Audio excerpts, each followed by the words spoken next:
Kristu aliyense aneremo kondwa koswe yafikari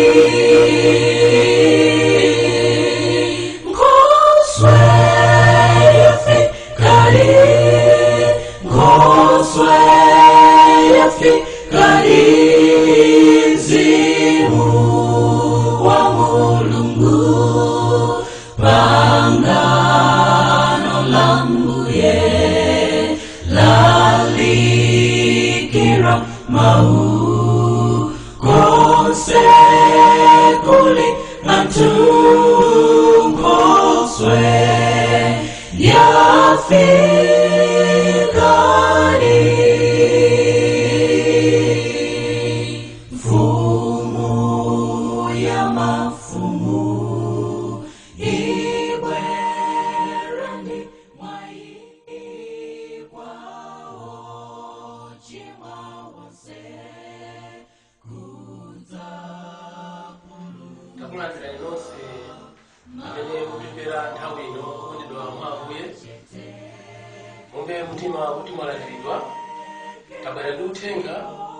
utenga wabwino mwapaululu kuti tigawane cholinga chathu ndiko kutumikira komanso kulalikira choonadi cha Mulungu masiku anosiriza kuti ukhale utenga kapena kunena kuti ukhale umboni kwa anthu a mitundu yonse asanabwere Ambuye wathu Yesu Khristu kudzaongola anthu ake oyera mtima omuopa Iye.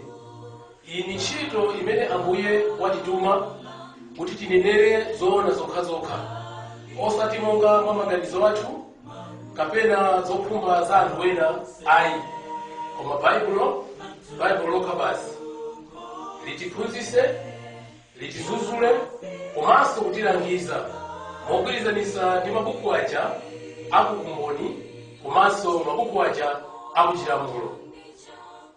Muli ndine Eda Maxton Grefford Pheko.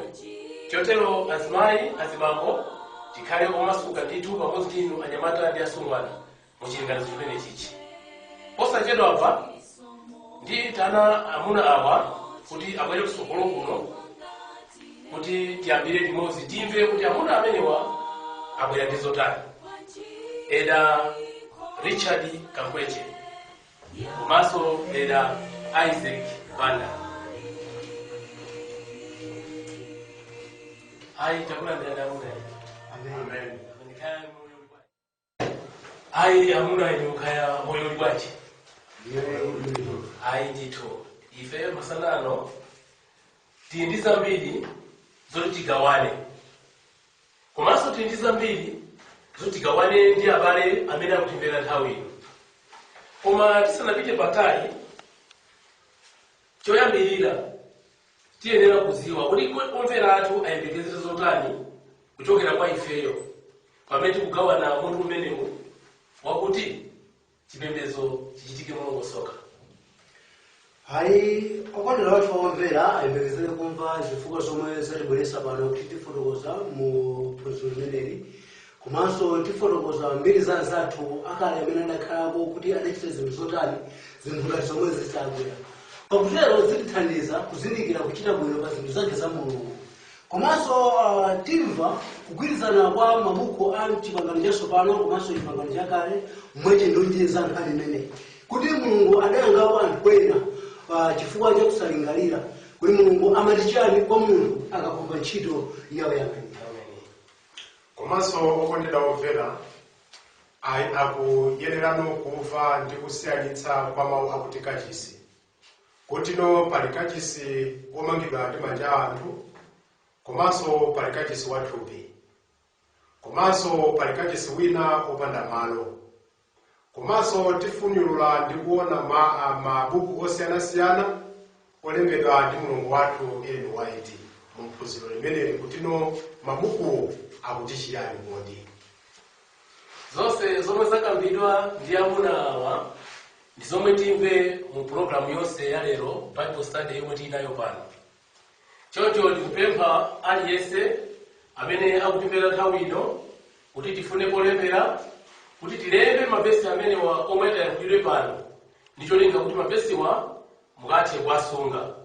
Chifukwa kutheka mwina chifukwa cha nthawi sitikwanisa tikupemphanso anthu nonse amene mukutimvera kuti tiziwe ndithu kuti Mulungu atisamalira mu chilinganizo chimene chichi. Koma tisanapite mkati mwa phunziro, amuna inu abale, Amen. anthu amene akutimvera nthawi ino ayenera kuziwa zifukwa zomwe zatipangisa kuti tibwere pano poyera ndi munthu umenewu. Kodi mwafotokozera zotani? Ayi zikomo kwambiri. Anthu okuti amene akutimvera tifuna tifotokoze zifukwa zomwe zatibweretsa pano. Ndi chifukwa chimene chikupezeka mu buku la Ezekiel chapter chake cha 9 verse 4 pamene akufotokoza ona kuti Yehova akumuwuza Ezekiel kuti apite pakati pa Yerusalemu, pakati pa muzi, nakayike chizindikiro kwa anthu amene akulira ndi kusa moyo chifukwa cha zonyansa zonse zimene zikuchitika pamene pano. Ndino ifeyo amuna amene mukutiona pano tabwera chifukwa cha kulira ndi kutunthumira chifukwa cha kwa ntchito ya Yehova Mulungu okhala kumwamba, ndi chifukwa chake tapezeka pamalo. Ayi tiyamike Mulungu kuti tibwera pano chifukwa cha zochitika zimene zinachitika masiku apita mzinda wa Yerusalemu, kuti anthu anasiya choonadi cha Yehova Mulungu wakumwamba. Ndithu tikusimikizira anthu a Mulungu nonse amene mukutimvera nthawi ino kuti zoonadi choyipa ndi chinachitika mzinda wa Yerusalemu. Anthu anasiya kutumikira Mulungu wona, Mulungu wamoyo, nayamba kutumikira mafano. Ndiye tikumva kuti ankatumikira milungu ya Baala komanso milungu ya dzuwa, nafulatira kachisi wa Yehova Mulungu wamoyo. Chotero anthu a Mulungu tikumva kuti Yehova sanawasekerere koma anawawononga. Ndiye tikhale ochenjera kwambiri kuti kuyambira pamene tikumva mawu awa tizikhala ndi chisankho choyenerera, chifukwa Yehova azatiwononga chimodzimodzi monga amene anawonongera ana a Israeli ngati tipitirira kukana kumvera mawu ake. Amen. Choncho Ezekiel chapter 8 verse 18. Ezekiel chapter 8 verse 18 akupitirizaso kufotokoza za kuopsa kumeneku kuti Yehova anachitadi mwaukali ndipo anawononga anthu onse, ndipo diso lake sinawalengerere iwo koma anawononga konsekonse, napulumutsa anthu okhawo amene amamvera mawu a Mulungu ndi kuwachita. Chotero ife anthu a Mulungu mawu ano tikupempha kuti tiyeni tikhale anthu omvera mawu a Mulungu nthawi zonse. Amen.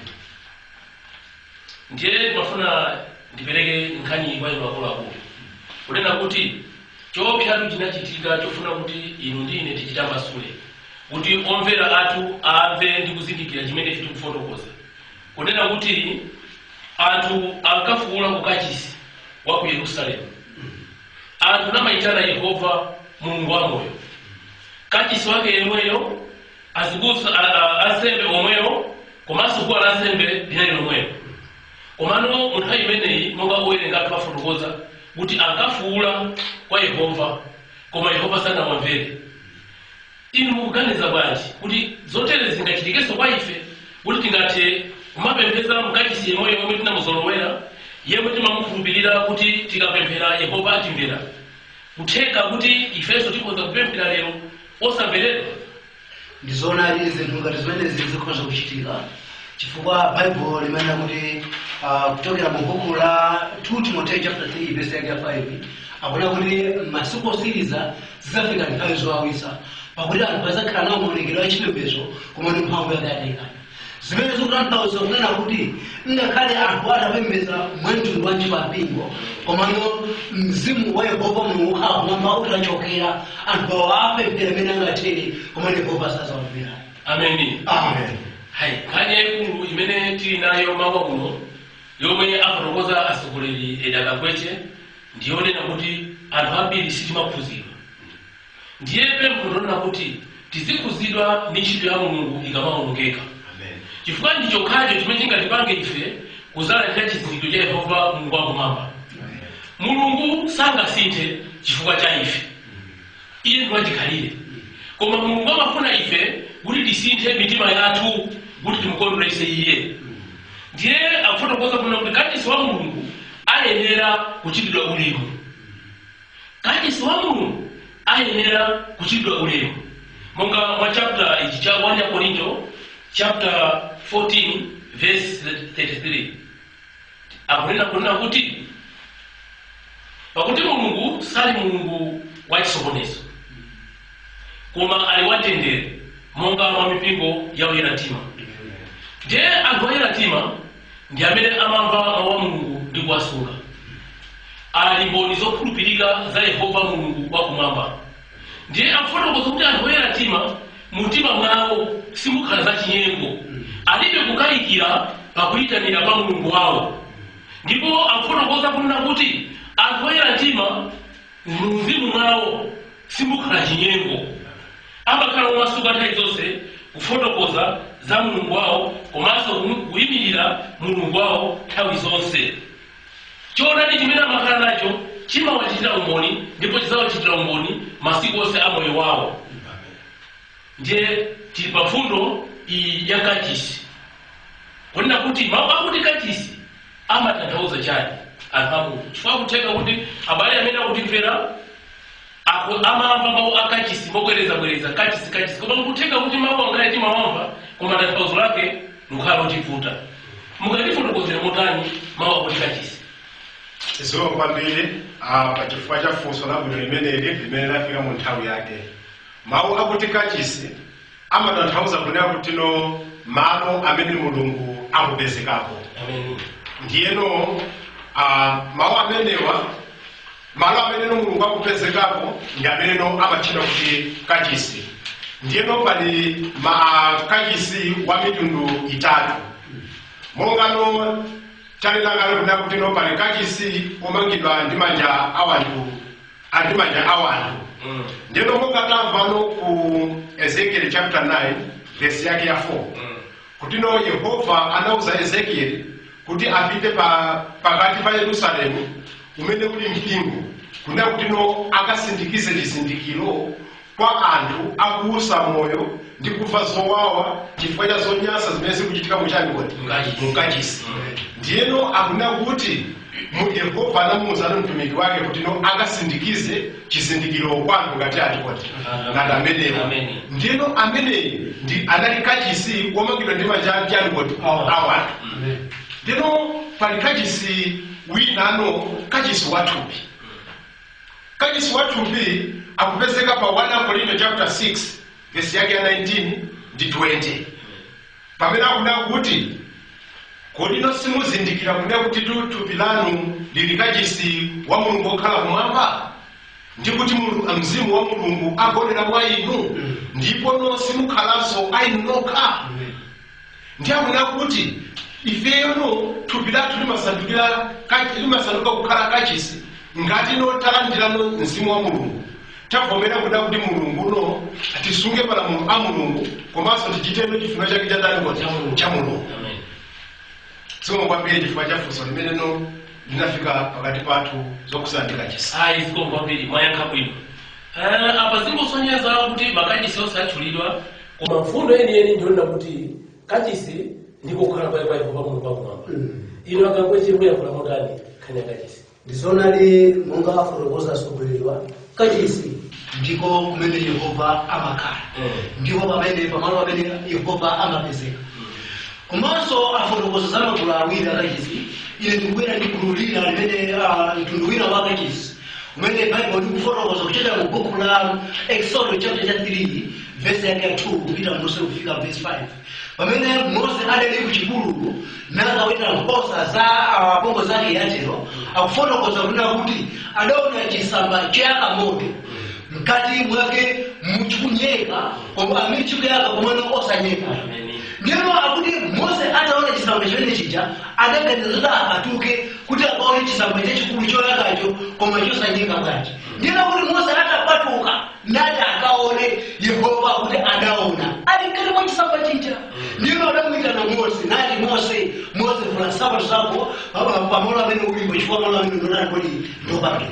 Ndiyeno sizinatengere kuna kuti malowa kuli nyumba ayi koma chifukwa kuti ngakhale kudali kuthengo Yehova adapezeka malo amene ndiwachiwaso malo amene ndinjali kuti ndikachisi kamene ndikachisi wamalo. Ameni. Amen. Yehova akapezeka pamalo malo amenewo amachitidwa kachisi. Zilibe kanthu kuti malo ali ku chipululu, zilibe kanthu kuti malo ali kumalo kumene tisinaganizire, koma Yehova akapezeka pamalo amene amachitidwa kuti chani ndikachisi. Ndipo malo amene palibe Yehova, malo amene sangatchulidwe kuti ndikachisi ayi.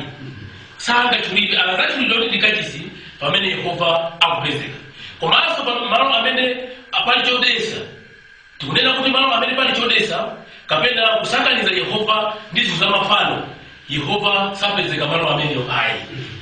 Yehova ali Mulungu wa Israeli, Yehova ali Mulungu woyera, sasakanizidwa ndi za mafano kapena sasakanizidwa ndi zodesa. Tiyeni timvere mosamalisa ndi mawu akuti mthenga wa Mulungu. Baibulo lomwe timabwereka nthawi zonse likamanena za mthenga wa Mulungu ndiye kuti amakhala ali Yehova mwini wace. Tikaoneka buku la Exodo chapter 3 verse 25 monga mmene afotokozera asogoleriwa. Mfundo tiyipeza mbukuli kuti anali Mulungu amene anakumana ndi Mose kunena naye kumupasa ntchito ndi zina zotero. Koma tiyenera tiwerenge chapter chimenechi kuti zimene tifotokozazi zimveke bwinobwino. Tikuwerenga buku la Exodus chapter 3 verse yake ya 2 kufika na verse ya 5. Pamene wafotokoza pa verse 2 kamaona kuti ndipo mthenga wa Mulungu anamuonekera mchilangati cha moto chotuluka mkati mwa chisamba. Ndipo anapenya, ndipo taonani chisamba chili kunyeka moto koma chosanyeka chisambacho. Verse 3, ndipo Mose anati ndipatuketu ndikaone chooneka chachikulucho chisambacho sichinyeka bwanji. Verse 4, pamene Yehova anaona kuti adapatuka kukapenya Mulungu ali mkati mwa chisamba, anamuyitana nati Mose, ndipo anati ndili pano. Verse 5, ndipo iye anati usayandikire kuno, vula nsapato zako ku mapazi ako, pakuti pamalo pamene upondapo iwe mpopatulika. Ameni. Tamvatu kuwerenga kwabwino kumene atiwerengera masanano. Tikumva kuti mthenga amene anamuonekera Mose anali Mulungu mwini wake. Ndiye akufotokoza kuti Mose anaona chozizwa chachikulu akudyesa nkhosa za mpongozi wake ku chipululu. Ndiye kusindika ndikunena kuti Mose anaona samba loyaka moto, koma moto umachokera mchilangali, koma samba losanyika. Ndiye akuti Mose anali ozizwa chisisire, ndi chifukwa chake anaganiza kuti ndikaone choziziswa chachikulu. Zichita bwanji moto kumayaka pasamba koma samba losanyika. Ndiye Bible ifotokoza kuti Mose anapatuka kuti akaone chimene choonekacho. Koma akuti Yehova pamene anaona kuti Mose wapatuka kuti akaone Mulungu ali kuyaka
kuchokera muchisamba. Amen.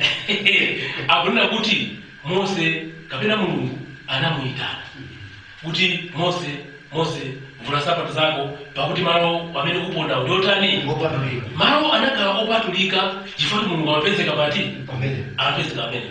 Chotero ife anthu a Mulungu tiyenera kuziwa kuti paliponse pamene pali malo opatulika pakutchulidwa ndi dzina la kuti Mulungu tikhale ndi chitsimikizo komanso chikhulupiriro kuti Yehova amapezeka malo ati malo amene ayi zikomo kwambiri. Komanso chozizwitsa china chimene tafuna kuti tifotokoze nthawi ndichonena kuti nkhani ngati yomweyo ya uthenga wa Mulungu yomwe inaonekera Mose ali ku chipululu inaonekanso kwa mayi Manowa. Akuti uthenga wa Yehova wa Mulungu anaonekanso kwa mayi Manowa ali ku munda. Ndiye nkhani tikuyipeza pa Oweruza chapter 13 verse 2 ndi 9. Tatiwerengerani timve kuti nkhani imeneyi inayenda motani. Tikuwerenga buku la Oweruza chapter 13 verse yake ya 2 mpakano 9. Mawu akulu akuti Israeli agonjera Afilisti abadwa Samsoni. Verse 2. Ndipo panali munthu wina wa Zora wa banja la Adani, dzina lake ndiye Manowa, ndi mkazi wake analibe mwana, sanabale. 3. Ndipo mthenga wa Yehova anamuonekera mkaziyo nanena naye, taonani tsopano mulibe mwana osabala iwe, koma udzayima ndi kubala mwana wamwamuna. Verse 4. Chifukwa chake udzisamalire, usamwe vinyo kapena chodetsedwa, nusadye chinthu chilichonse chodetsa. Verse 5. Pakuti taona udzayima nudzabala mwana wamwamuna, pamutu pake sipadzafika lumo, pakuti mwanayo adzakhalira kwa Mulungu, mnaziri chibadwire. Verse 8.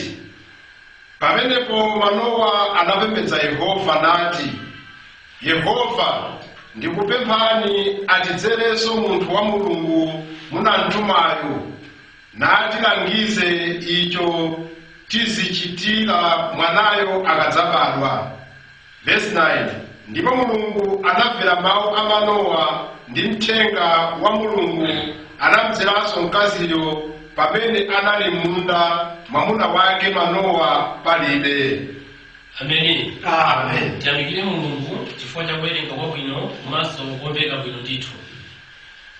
Choyambirira mthenga wa Yehova tikumva kuti anamuonekera mayi Manowa ali yekha ku munda. Ndiye akuti mthenga ameneyu anamuwuza mayi Manowa za uthenga wabwino wa mphatso ya mwana, chomwe chinali chinthu chosowa kwambiri m'banja la mayi ndi bambo Manowa.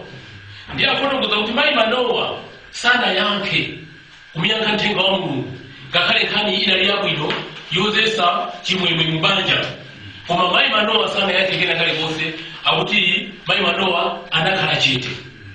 Pamenepo panali chifukwa chomwe chifotokozedwe mukati mwa phunziro. Ndipo akuti chomwe anachita mayi Manowa ndiyo kuthamangira ku nyumba kukauza bambo wa ku nyumba za nkhani yonse yomwe anayimva kuchokera kwa mthenga wa Mulungu.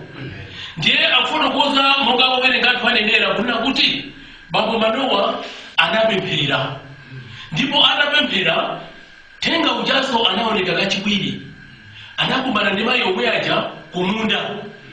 Ulendo wachiwiriwu sunapangitse mayi Manowa kuti ayankhule ndi mthenga wa Yehova. Akuti anatembenuka mayi Manowa nathamangira ku nyumba kukauza abambo a ku nyumba. Ndiye akunena kuti onse awiri ananyamulana napita kumalo kumene kunali mthenga wa Mulungu. Ndipo Baibulo kulongosola kunena kuti bambo Manowa atafika, choyambirira anafika ndi funso kumufunsa mthenga wa Mulungu kuti kodi ndi inu bambo amene munayankhula ndi mayi masiku apitawa? Ndiye akuti mthenga wa Mulungu anayankha nanena kuti ndine amene ndinayankhula ndi mayiyo. Ndiye akuti bambo Manowa anati yayi mutiwuzetu tizatani ife ndi mwanayo akazabadwa, koma kasamalidwe kake nangano ndikotani.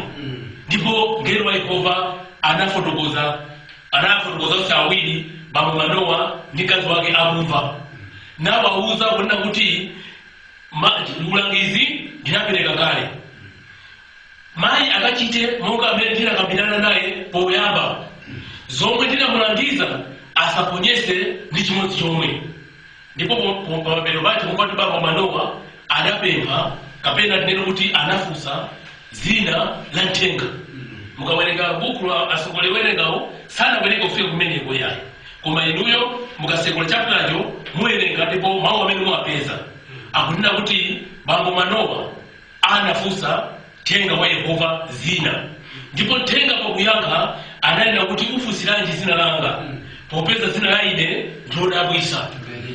Ndiye akunena kuti bambo Manowa ananyamuka ndi banja lawo napita ku nyumba kupita musimo sindifotokoza kwambiri abale alipo alithandiza kufotokoza komano ndakufuna kuti tiziwe komanso kuti timvesese choopsa chimene chinachitika kuti mayi Manowa anasankha kukhala chete pamaso pa mthenga wa Yehova. Tiyeni tione chifukwa chenicheni chimene mayi Manowa anakhalira chete osayankha ngelo mtumiki wa Yehova. Kodi chidali chani chimene chinampangisa mayi Manowa osayankha? Ndiye tikati kufufuza chapter ndi chapter kuti timve kuti chinampangisa mayi Manowa kusayankha ndi kuti panali chinthu china chofunikira kwambiri pakati pa ife. Tiwerenga buku la Yesaya chapter 9 verse 6. Yesaya chapter 9 verse 6 akunena kuti pakuti kwa ife mwana wakhanda wabadwa, kwa ife mwana wa mwamuna wapasidwa, ndipo ulamuliro uzakhala pa phewa lace, ndipo adzamutcha dzina lace wodabwisa wauphungu, wodabwisa wauphungu, Mulungu wamphamvu, Atate wosatha, Kalonga wamtendere. Ndiye ndibwera kwa inu amuna anzanga muli kuno kunena kuti mufotokoza motani anthu a Mulungu pa nkhani iyi ya mayi Manowa komanso ndikufaniriza uthenga wa Yesaya 9 verse 6 koma mukamayanga Yesaya 9 verse 6 musayiwalenso kuyikira ndemanga ndi oweruza chapter 13 verse 1. Zikomo kwambiri asogoleri chifukwa cha funso la mdonga limene. Ineyo chiyamba chimene ndingalankhule ndichonena kuti tikamuyang'anisisa mayi Manowa choyambirira chimene adachiona kumunda, choyambirira iwowa adamzindikira mthenga wa Yehova. Ndi chifukwa yake chiyamba ndiyambaona kuti adakhala chete sadayankhula. Ndiyeno tikayang'ana ku buku la Yesaya akufotokoza kunena kuti kwa ife mwana wa mwamuna wabadwa, mwana wakhanda wapasidwa, amene ulamuliro wonse uzakhala pa phewa lace, ndipo akufotokoza kuti ndipo dzina lake lizatchedwa wodabwisa wauphungu, Kalonga wosatha, wamtendere. Zikutanthauza kunena kuti munjira ina mayi Manowa chifukwa chakuopa Yehova, chakuopa Mulungu adazindikira kunena kuti malo amene ndili awa si malo awo, ndi malo opatulika. Chotero mwamuna amene waima apayi sindinekuyeneka ndiyankhule naye, ndi chifukwa chake adakhala chete komanso ndapita kunyumba kwawo nakawuza bambo Manowa kuti asalankhule naye. Amen. Komatu anthu a Mulungu kuyankha kuti kuona kwa mayi Manowa kuti sanayankhe ngelo mthenga wa Mulungu koma akuti anabwerera kukauza mwamuna wake kunyumba. Komatu nkhani ngati yomwe ya uthenga wa mwana imene mayi Manowa anayilandira nayikhalira chete inafikanso ku Nazareti kwa namwali wina wochita Mariya. Ndikukamba atu nkhani ya mphaso ya mwana yomwe ikupezeka nkhani yomwe ikupezeka pa Luka chapter 1 verse 26 ndi 38. Koma tikumva kuti Mariya sanachite zimene mayi Manowa anachita, sanakhale chete pamene amamvera kuthenga wa mphaso yachani ya mwana. Tikuona Mariya akufunsa mafunso ambiri, kufunsa kwambiri kuti amvesese pa nkhani imene.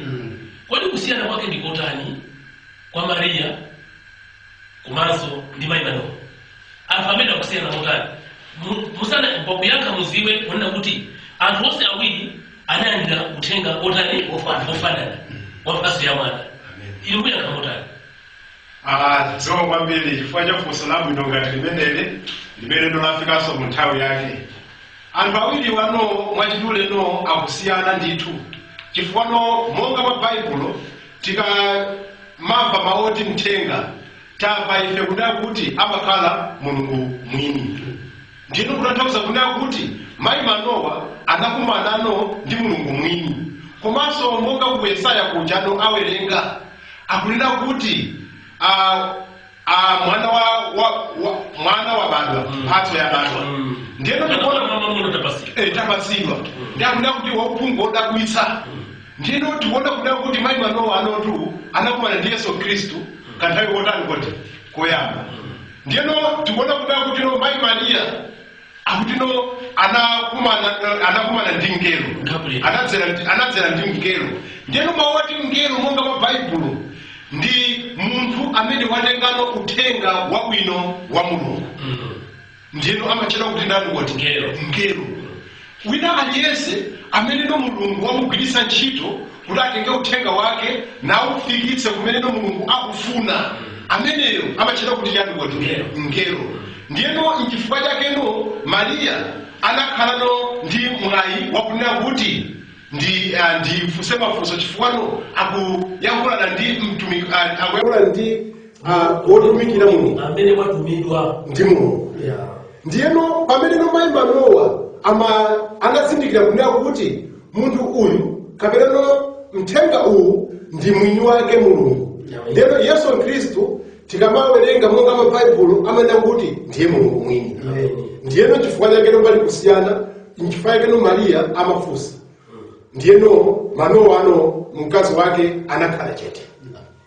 Chabwino komanso ndi funso pamene. Amen. Funso la ine ndilonena kuti uthenga unali wofanana.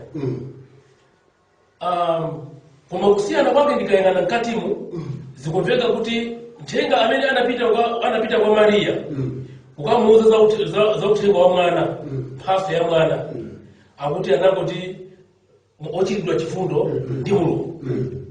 Koma mayi Manowa tikumva kuti athenga amene anayankhula mayi Manowa anene kuti wosabala iwe. Itanifotokozereni mawu akusiyana motani? Ndizonali amene kuti mayi Manowa anakwira ndi mawu amene anatulunga mkamwa mwa mthenga kuti wosabala iwe. Ndizonali asogoleri mweninga ndifunso imene mafunsa pali kusiyana. Mthenga amene wapasidwa monga tafotokoza kuna kuti tikamati amene adakumana ndi mayi Mariya adali mngelo Gabriel. Mngelo Gabriel akutenga uthenga chifukwa pokapereka iye akuti mawu osiyake. Komano mthenga wa Yehova amene adampeza mayi Manowa atikumva kuti adali Yesu Khristu. Kutanthauza kuti Yesu Khristu adakumana ndi mayi Manowa nthawi yoyamba asanabwere kudziko lapansi.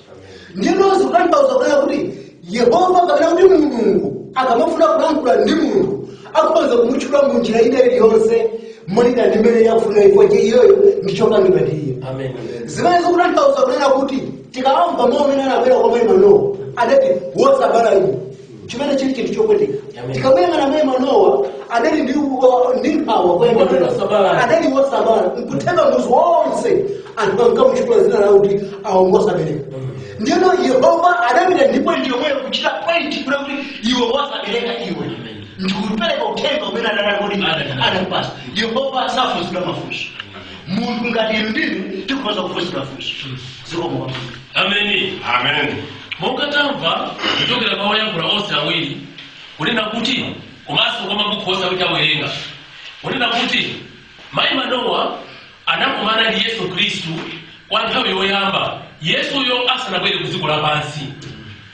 Ndi mfundo imeneyi yatifikisa kwakuya kwambiri kwa phunziro lomwe tili nalo pano.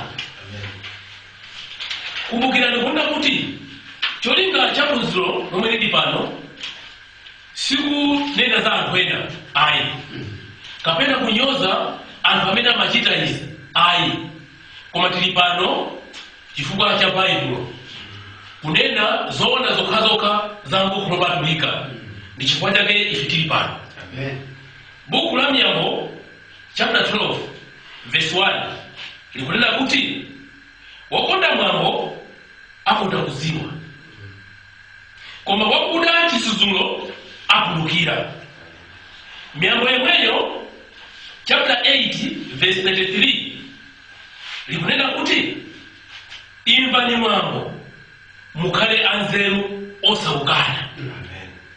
Ahebri chapter 12 verse 11, Ahebri chapter 12 verse 11 akuti chilango chilichonse pakuchitika sichimveka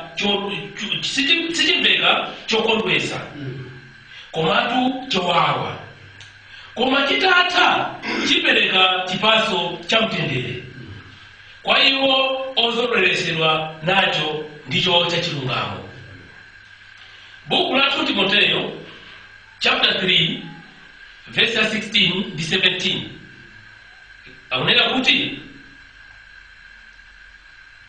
lemba lililonse adaliuzira Mulungu ndipo lipindulisa pa chiphunzitso, pa chisusano, pa chikonzero, pa chilinganizo cha chilungamo, kuti munthu wa Mulungu akhale woyera wokonzeka kuchita ntchito ina iliyonse yabwino. Mulungu analipasa mawu amenewa kutichenjeza chifukwa amatikonda. Mulungu safuna kuti ife titayike, osati kuti kumulisa ayi, komanda kutiongolera ife njira zathu za chilungamo, kuti tipezeke ife opanda chifukwa pakugwira ntchito zace. Akulaku ndikubwereranso buku lija la Werusi, nkhani ya mayi Manowa, kuti mayi Manowa anasankha kukhala chete, sanayankhe china chilichonse. Kodi nkhani imene ya mayi Manowa itiphunzitsa chani ife anthu abado uno pa nkhani ya kupembedza Mulungu osoka? Koma tiyambira ndi nkhani ija kapena tiyambira ndi kuyankha kodi nakuti kodi kupembedza akanena kuti kupembedza ndiyo kutani? Kupembedza atsogoleri zomwe kwambiri okondedwa omvera amene mukuti mvera ndi kutionera nthawi ino, liwu la kuti kupembedza limatanthauza kugwadira ndi kumamatira, ndi kumamatira, komanso kumamatira kwa Mulungu ndi kusunga chani kuti malamulo ake.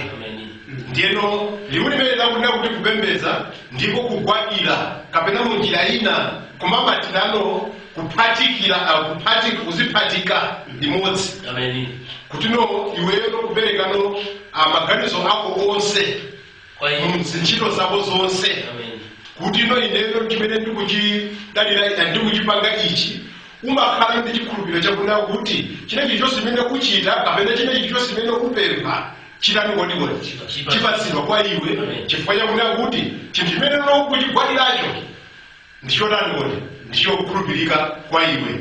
Ndiyena anthu ena amapembedza mafano. Mmene timafuna tichite kufunsa kuti nangasima kwenda ndi nkhani yonena kuti kupembedza ndiko kumamatira kuti chimene iwe ukuziwa kuti chikuthandiza. Ndiye inenso mafuna ndibwere ndi funso lona kuti inotu mwanena mbali ya Mulungu kuli bwanji anthu ena amakumatira mafano, chifukwa ndenda panoda Israeli anasepani Mulungu wakumwamba chifukwa anasiya Yehova napembedza milungu yachani ya mafano. Kuthandiza Israeli anazimamatiza ku mafano. Ndiye funso la ine linalipo lona kuti nanga anthu amene apembedza mafano amene sakukhulupirira Yehova Mulungu wakumwamba, anthu amene wawa sapemphera kapena samamatira kuchimeneyo akuphunzitsa akuchikhulupirira? Ndizoona ndithasokolera kunena kuti anthu amene amapembedza mafano nawo amapembedza amagwadira chifukwa amakhulupirira chani choti mafano kunena kuti chimene akuchigwadirachi ichi chiwapatsa zonse zosowa za moyo wadani kuti zapayiwa. Ndiyeno ndi chimodzimodzi munthu amene amagwadira Mulungu amapembedza Mulungu chifukwa amakhulupirira Mulungu kunena kuti apatsa chani kuti amapatsa china chilichonse chimene akuchitani kuti akuchipempha.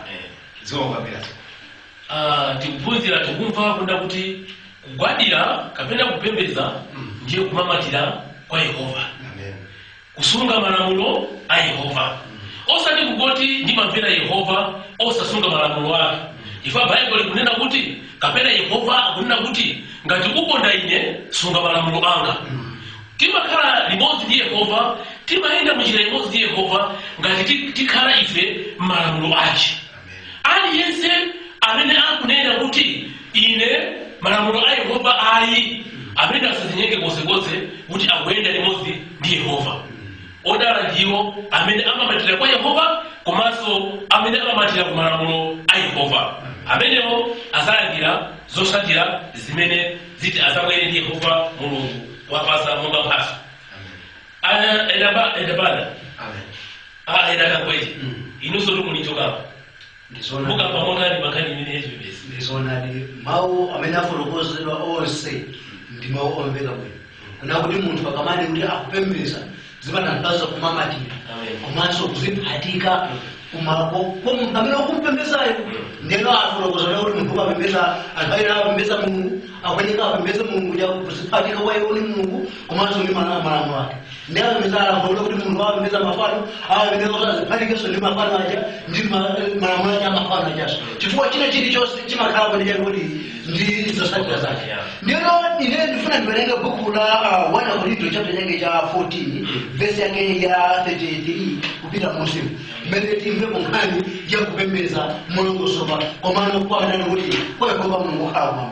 Bible tifotokoza kunena kuti chipembedzo mawu akona kuti chipembedzo chichitike Mulungu soka. Pastor 33 pakuti Mulungu sali Mulungu wachisokonezo koma Mulungu wamtendere monga mwa mipingo yonse ya oyeratima.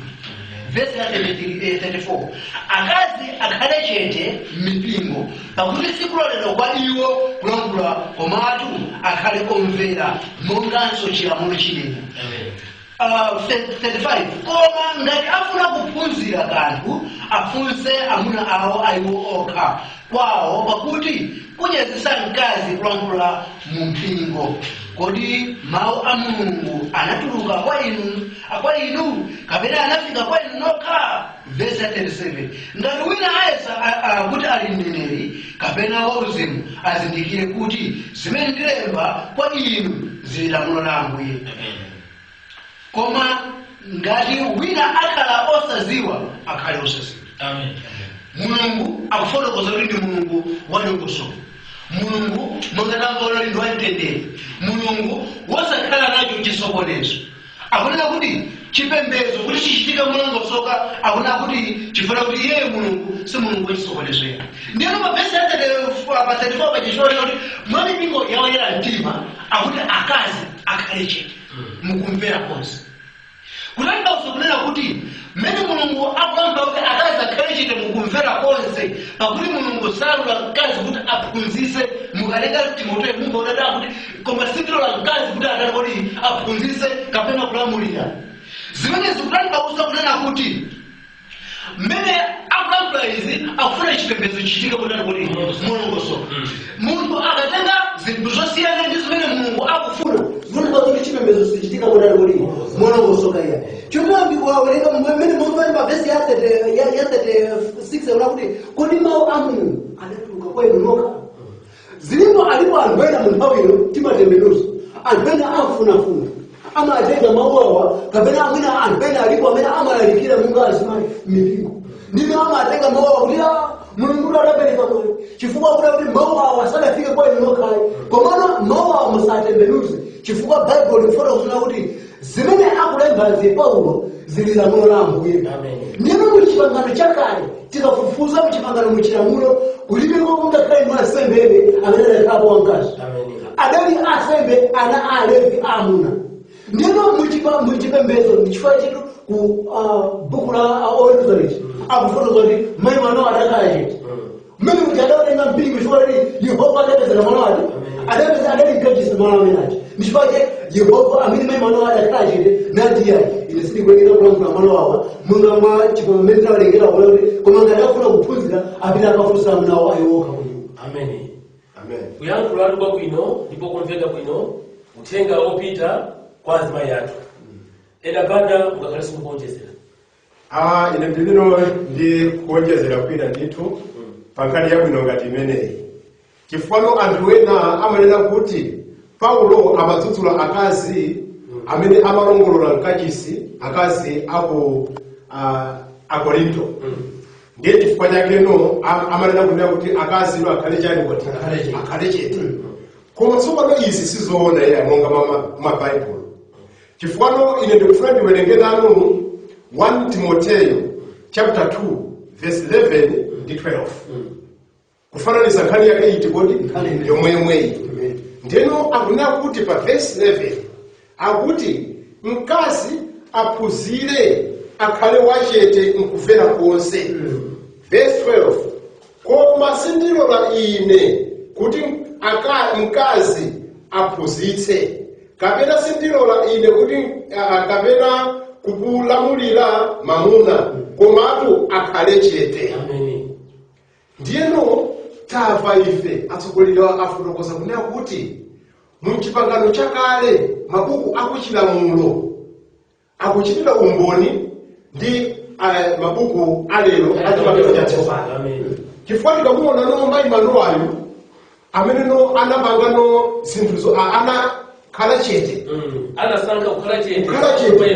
Chifukwa anazindikira kunena kuti ali malo otani kuti opatulika. Ndiye tikuona kunena kuti apano Paulo akuyankhula kwa Akorinto kuja komanso pano Paulo akuyankhula kuchani kuti mpingo wa Timoteyo. Ndiyeno tikuona kunena kuti fundo yake kukhala ngati imozi. Pamalo amene akuti Mulungu akupezeka mkazi akhale chani kuti akhale chete. Chifukwa chiyani? Chifukwa chakunena kuti mkazi sanalolere kukhala wansembe chifukwa ntchito imeneyi inapatulidwa kukhala ya ana Alevi mu chipangano chakale. Ndiyeno lero lino mu chipangano chatsopano ntchito imeneyi akuchita ndazikusa. Ndiyeno chifukwa tikunena kuti akazi akhale chani kuti akhale chete. Ameni. Ndikuyankha ndikufunsanso inu atsogoleri kapena ndi positipa. Kuona kuti opera atu wakonza kukhala ndifunso. Kumati kodi anthu amenewa akufotokoza motani. Kuteroko akudana ndi azimayi kuti azimayi asimagwire ntchito mu mpingo. Mwafotokozera motani kuti uthenga uli nawo pano ndiodana ndi azimayi kapena mukufotokoza kuona kuti azimayi alibe ntchito mu mpingo.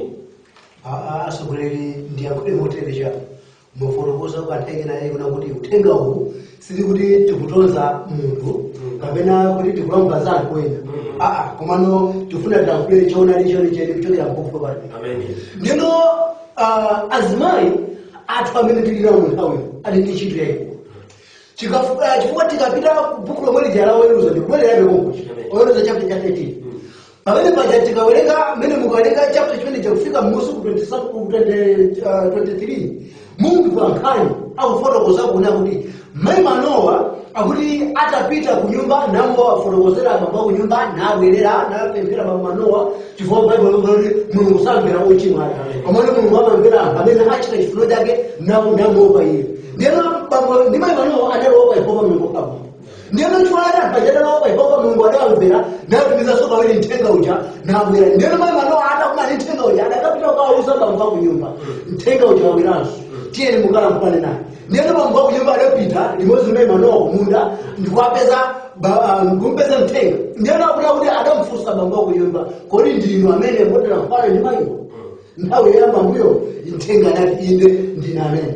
Ndiyeno zimene ziyesalankhulidwa ndino kunapeza kuti mbambo Manowa adati mutole tikuchepeseni tikukonzereni mwana wa mbuzi tikupereni nsembe. Ndiye adati nthenga Mulungu kuti ukakonza nsembe uzipereka kwa Mulungu kwa Yehova Mulungu wako.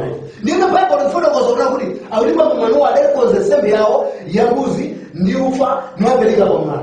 Ndino akuti akupereka nsembe ya mwana akuti bambo ndi mayi Manowa adaona zodabwitsa. Usi kabla kuti moto lawira moto ndikukwera kupita kumwamba. Nthenga wa Yehova adalowa mlawira moto nakwera kupita kumwamba.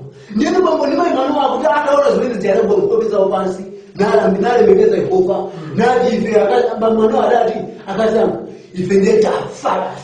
Chifukwa taona ndani kuti taona Mulungu. Ponengera buku lijenera fotokoza una kuti palibe Mulungu pamene adaona Mulungu nakhalanichana. Ndiyeno Bible akuti mayi Manowa adati bambo ife kufasirikana kuti sitifa iya chifukwa mulungu akadafuna kuti atipe sakadadaonesa zinthu zokoma ngati ziti komanso sakadalandira nsembe zathu zimene zikutanthauza kuti azimayi ali ndi ntchito yayikulu mpingo yogwira kulalimbikitsa azitumiki ayehova mulungu akumwamba kuti agwire ntchito mopanda mantha komanso mosabwerera mbuyo ni ntchito tu yabwino imeneyo imene azimayi apereka kugwira ntchito mpingo edapani mamba kufotokoza kumene edakangweje afotokoza kunkhani ya azimayi ndiye timamba kuyankhula kwina kukhala ngati kwabwino konena kuti pali Sister Febe nayenso anapanga ntchito ya utumiki kodi ine muli ndi mbiri ya Sister Febe kuti mutikambire izoona zokoleka tikapawerenga no ku Aroma chapter 16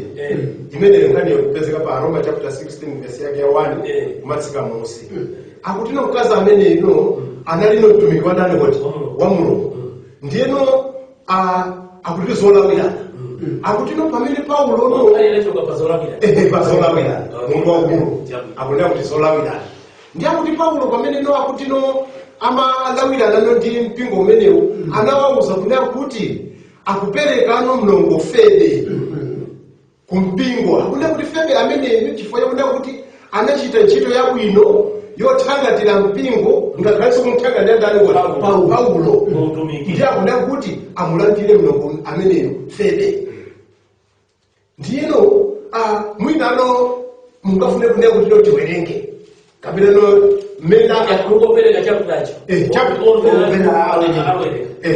ndiye chakutacho monga ndanena kale kunena kuti ndaroma chapter 16 verse yake ya 1 kumatsika musi nkhani yomwe kuyamba apa ya utumiki chifukwa liwu lakuti mtumiki ndilomwe likupangisa kuti ife tiziponya kumvesesa mapeto ake tikamva liwu lakuti mtumiki mbuku lopatulika timanena kuti aliyense akhoza kukhala ndani mtumiki imve tikuvomera kuti aliyense akhoza kukhala mtumiki koma mtumiki siolalikira ndiye mawu omwe kuti mtumiki Yesu nthawi ina anapita kukayendera Lazaro mulinalo chakula imwe mbukubayo anapita kuyendera Lazaro yemwe anakuzusa masiku apita ndiye tikupa kuti Yesu atafika Lazaro ali ndi ma sisters awiri ndiye afotokoza kuti sister mozi kapena mulungu wake mozi anasankha kukhala pa mapazi a Yesu ndiye wina amatumikira ndiye tifuna timve kuti kodi utumikira kumene amatumikira wina unali kulalikira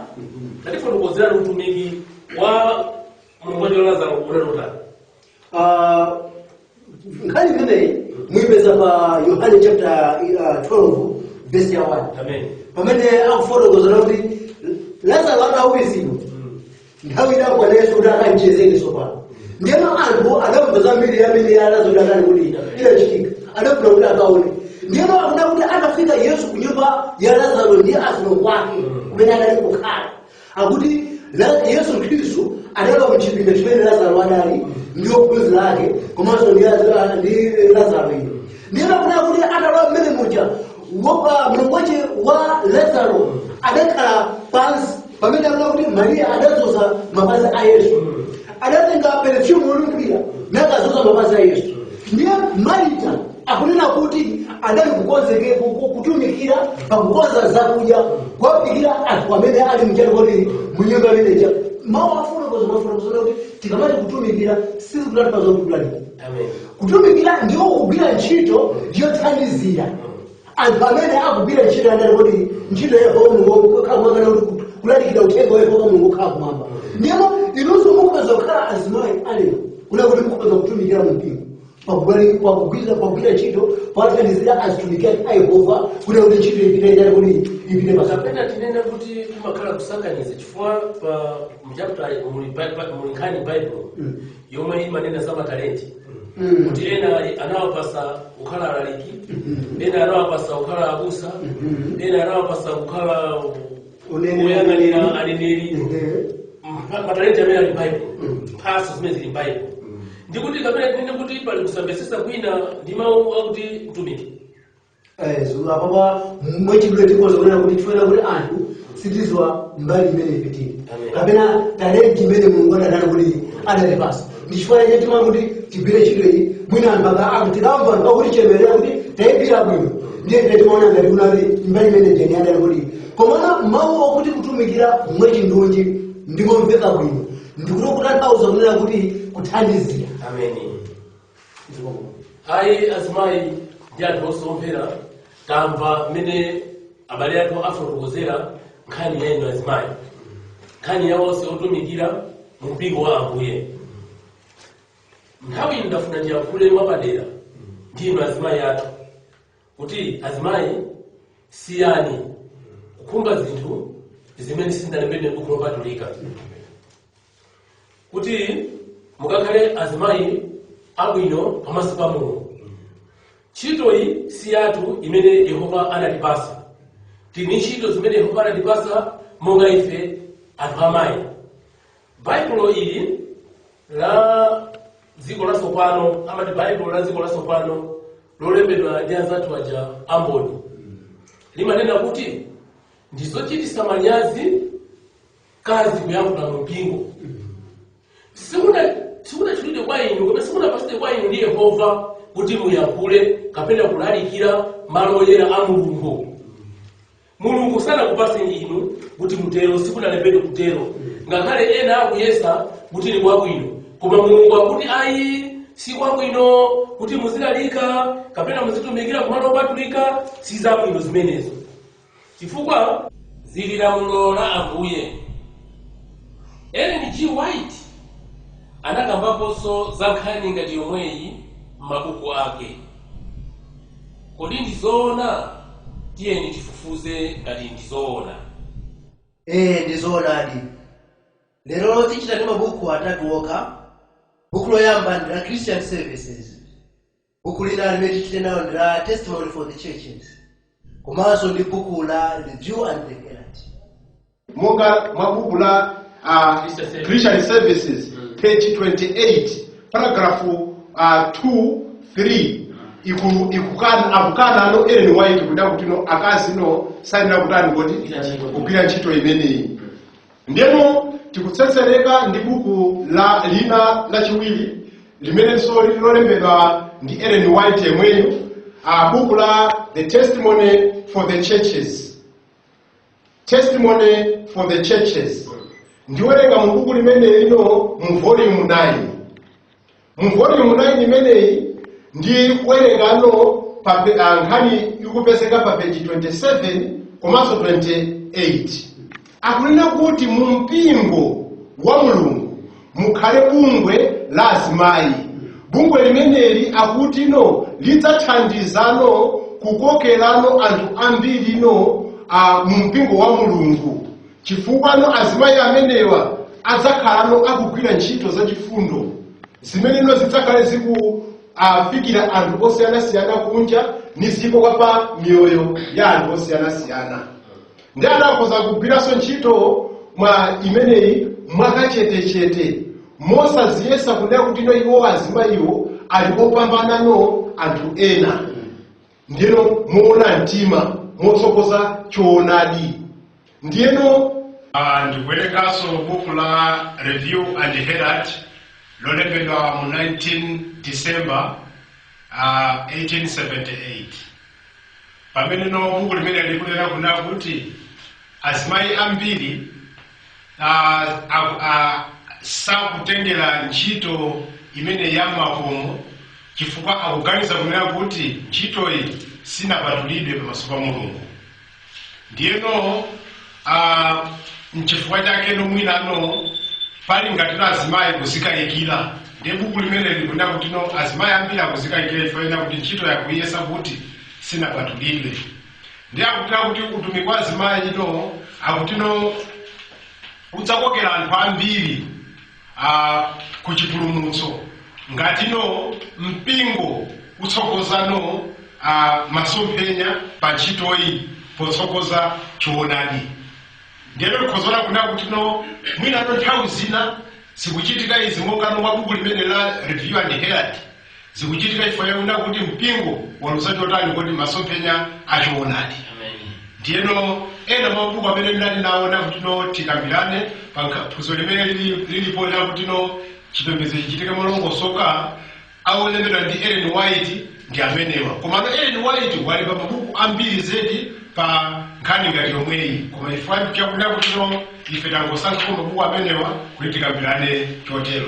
Kufotokoza kuti mmene mwayankhulira kunena kuti azimayi athu monga ndikufotokoza kwa mayi Ellen White kuti ntchito ya azimayi yoyenda m'makomo kupereka uthenga komanso kugawa matraki ndi zina zotero kuthandiza mabanja, ntchito imeneyi ikuoneka ngati ndiyosapatulika.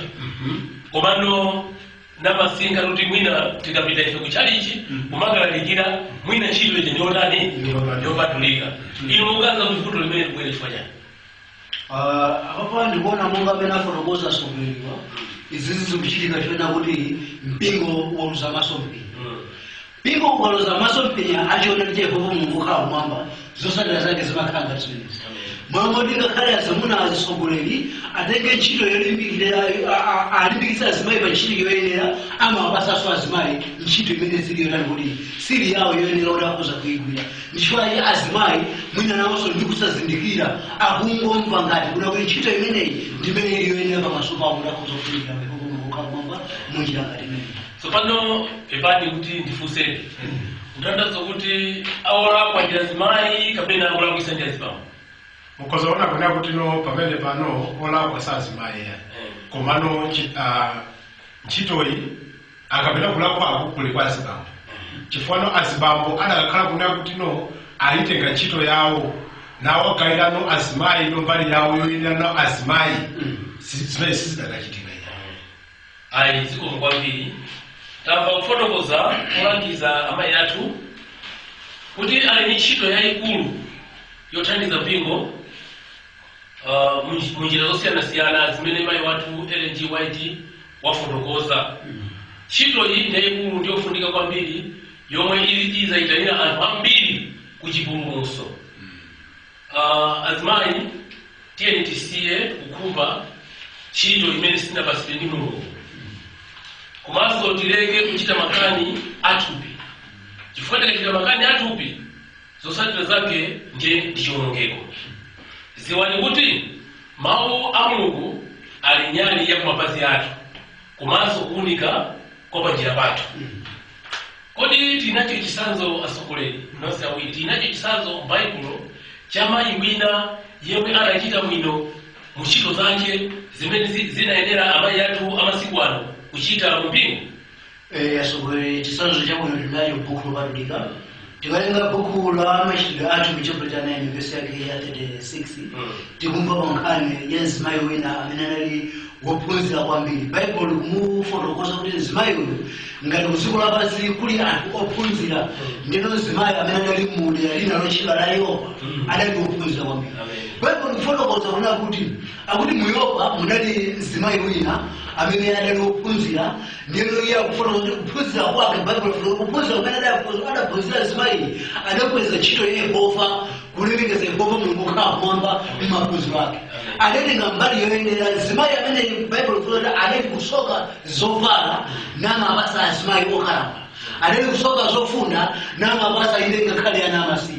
Ndino ntchito imeneja inali yokweza choona cha Yehova Mulungu khala mwamba kusenzera kuti mpingo umene Dorika adali kupemphera udali kupita patsogolo anthu ochuluka adabwera ku chipulumutso. Choncho Baibulo lafotokoza kunena kuti akuti mzimayi anadwala nthawi ina ndi kumwalira. Ndiyena kuti Dorika atamwalira kulepeza kuti anthu adamva ndikuti Dorika wamwalira ndiyena anthu ambiri anadandaula kwambiri mu zonse. Ndinalonzerayo anthu anavutika mtima kuti kodi ntchito zabwino zachifundo zimene Dorika adali kuchita adapitirize ndani mmene wafa. Ndiyena akuti anthu adatenga onse zofunda zawo amene adali ndi malaya amene Dorika adasoka adatenga napita nawo kukafika kumene Dorika mali wa Dorika adali. Ndiyena kuti anthu adatumiza uthenga pamuzi umene udali Petro udali ofupikira pafupi ndiyo. Ndiyena kuti Petro pakubwera asadolere ndi maliro a Dorika choyambirira akuti adaona zintchito zabwino zimene Dorika adali kuzichita. Zimene zija Dorika anthu amene adabwera ndi zintchito zimene zija akuti adali kudandaula kwa Petro kuti apale taluza munthu ofunikira. Munthu ameneyo ndiye zikutanthauza kunena kuti Petro wasanafiki kuona maliro Katolika anapokwenda Katolika akakumanangana malira akakumana ndi zintchito zimene kuongoza zintchito zimene Katolika adali kuchita. Amen. Ndiyo kuti topinga Petro kuona maliro a Katolika adadeka kuda ndi chifundo kupita ndi chisoni kuti apa ntchito ya Yehova yanali kuti yayima mmene munthu wafa. Ndiyo adapita ku nyumba imene maliro a Katolika adali ndapemphera kwa Yehova Mulungu khala kunyumba akulete Mulungu namuyankha nazo Katolika nakhalanso ndi moyo napereka kuti apitirize ntchito za chifundo zimene adali kuti adali kuzichita. Amen. Koma chosangalatsa ndichoti kuti mayiyu Bible kuchita kufotokoza kuti anali ophunzira wa Muyopa. Nthawi zina anthu a Mulungu maphunziro amene timakhala nawo mu dziko lapansi akhoza kutisogolera ife ku chiwonongeko ngati sitisamala. Mayi wathu mu chikhulupiriro Ellen G. White anali mayi ophunzira kuthupi ndi kuuzimu komwe. Ndipo mbiri zikunena kuti anali mmodzi wa anthu amene anayambitsa mpingo wa Adventist. Koma ngakhale zinali choncho akuti sanachiyese cholanda kuti atchulidwe busa kapena munthu oyimirira ndi kulalikira pamalo oyera a mkachisi. Koma anagwira ntchito mayi Ellen G. White imene inayitanira anthu ambiri mu mpingo. Chotero anthu a Mulungu tiyenera kulemekeza komanso kumvera Mulungu osati kumvera munthu. Mawu mayi wina wozala ndi chifundo monga afotokozera mayi Dorika. Bible lonse lafotokoza kuti mayi Dorika anali kuphunzira kuthupi komanso muuzimu. Ndiye kuphunzira kwa mayi Dorika sikunampangise iyeyo kuti achite zinthu zosemphana ndi Mulungu wakumwamba. Koma mayi Dorika anasankha ntchito yabwino, ntchito yotumikira Mulungu kupyolera mu kuthandiza anthu amasiye komanso ovutika. Akuti ntchito imene mayi Dorika anagwira inabweretsa chikhulupiriro kwa anthu onse yopa yese, anthu onse natembenukira kwa Mulungu. Chotero azimayi azibambo tiyeni tiyitenge nkhani ya mayi Dorika kuti inali kukhulupirika kwambiri. Komanso ndiyamikire azimayi amene muchita zinthu zonga mayi Dorika amachita. Chifukwa mulipo azimayi ambiri amene mitima yanu wayipereka kwa Mulungu osati monga maganizo a munthu. Tikuyamikireni kuti chitani zomwezo ndithu muzalandira mphotho imene Ambuye Yesu wayikonza kukonzera ife anthu ake. Kodi nanga azimayi alero chomwe chikuwavuta ndi chani kuti afanane ndi amayi aja amene tawatchula mayi Dorika komanso Ellen G. White? Kodi chikuvuta ndi chani kuti azimayi athu akhale njira ngati imene? Atsogoleri ndikuona kunena kuti no zomwe kwambiri pano cha funso lanu.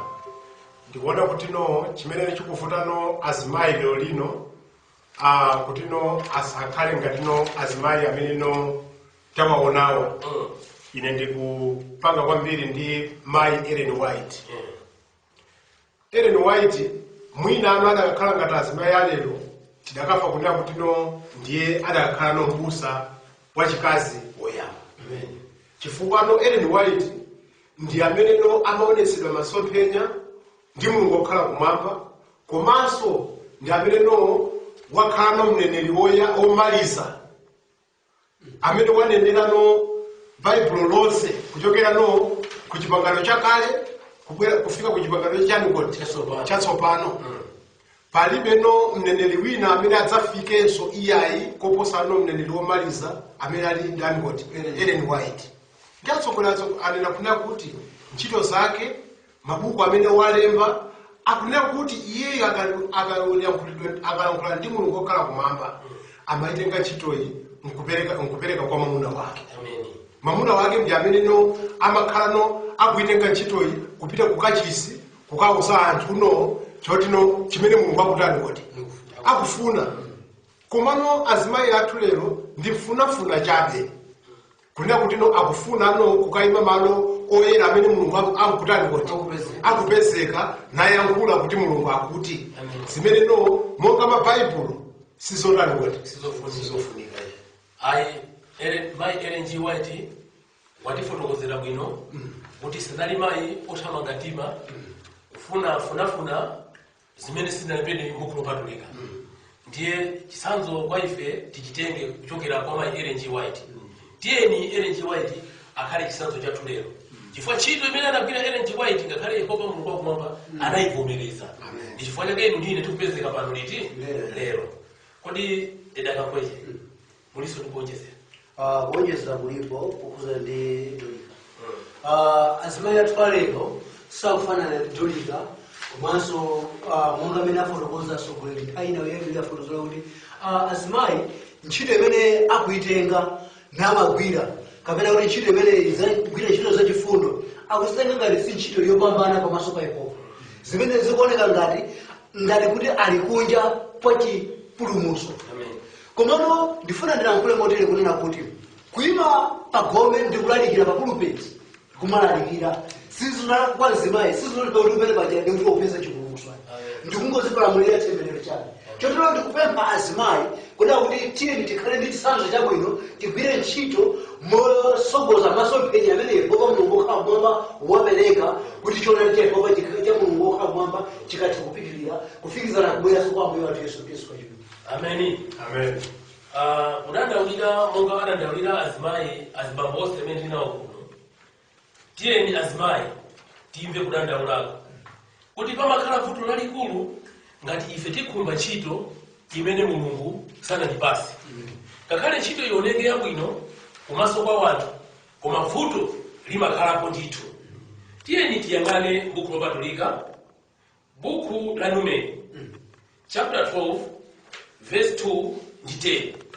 Ndikukhulupirira kuti verse imene itithandiza kuti panali munthu wina anakhumbaso ntchito koma osakhala yake.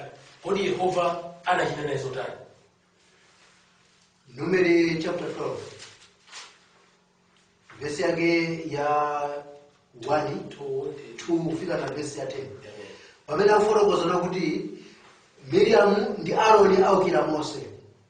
Verse ya 2. Ndipo anati, kodi Yehova wanena ndi Mose yekha? Sananenanso ndi ife kodi nanga? Ndipo Yehova anamva. Koma munthu Mose ndiye wofatsa woposa anthu onse apadziko lapansi. Ndipo Yehova anati kwa Mose ndi Aaroni ndi Miriamu modzidzimutsa, tulukani inu atatu kuza ku chihema chokomanako. Pamenepo anatuluka atatuwo, ndipo Yehova anatsika mu mtambo njoo nayima pa khomo la chihema nayitana Aaroni ndi Miriamu, natuluka onse awiri. Ndipo anati, tamvani tsono mawu anga, pakakhala mneneri pakati pa inu, ine Yehova ndizimdzindikirisa kwa iye m'masomphenya, ndinena naye mkulota. Satero mtumiki wanga Mose ndiye wokhulupirika m'nyumba mwanga monse, ndi manena naye pakamwa ndi pakamwa moonekera osati mophiphirisa, ndipo amapenyerera maonekedwe a Yehova. Potero munalekeranji kuopa kutsutsana naye mtumiki wanga Mose. Verse ya 9.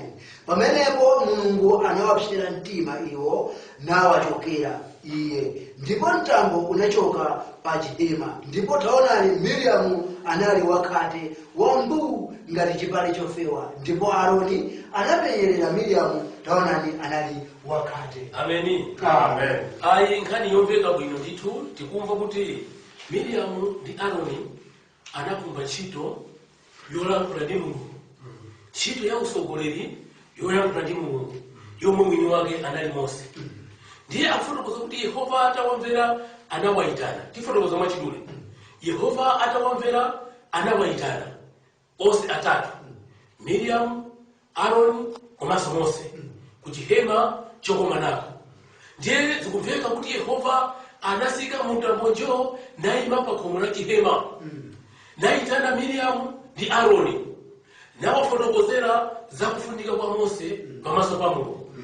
Ndipo akuti Yehova atafotokoza za kufunika kwa Mose pamaso pa Mulungu, akuti Yehova anapsa mtima nawachokera. Kwa chodabwisa tikumva kuti atachoka Yehova, Miriamu anapezeka wachani?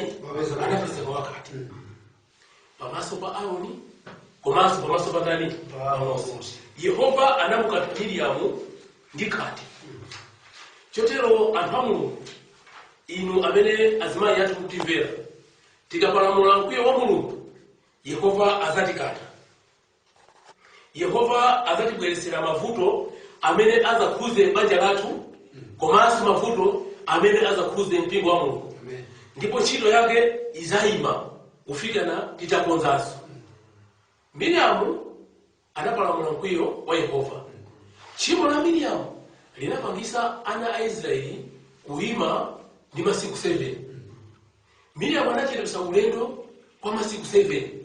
Anthu anakhala kudikira Miriamu kuti achire kwa masiku angati 7.